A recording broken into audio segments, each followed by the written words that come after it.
અરે રેડી નહોતી. તમે છે ને મા દીકરીની ટ્યુનિંગ હમણાં મિસ કરી કે એમને કીધું કે તો કોણ આવ્યું જીવનમાં, તો પેલી લાગ્યું એના પપ્પાની વાત કરે છે.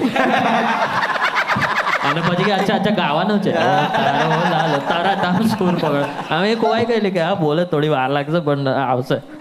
Swara thank you. ના અહીંયા તો સહેજ બોલવા દઈએ ને એટલે ઘરે તો વારો નથી આવતો.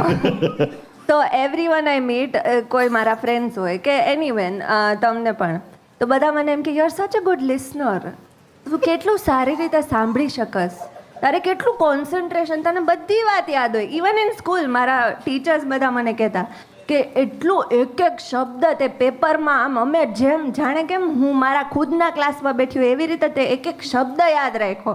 મેં કીધું આખી જિંદગી જ કર્યું છે આને, listening listening listening. It's all her talking all day long. અને હું ને પપ્પા we are the listeners in the house. મને નથી ખબર કે આ લવારી આજે થેરેપી સેશન થઈ જશે. તો મા દીકરી વચ્ચે પ્રોબ્લેમ ક્યારથી શરૂઆત થઈ તમને? મને લાગ્યું એમને વાળ કપાય ને ત્યાંથી.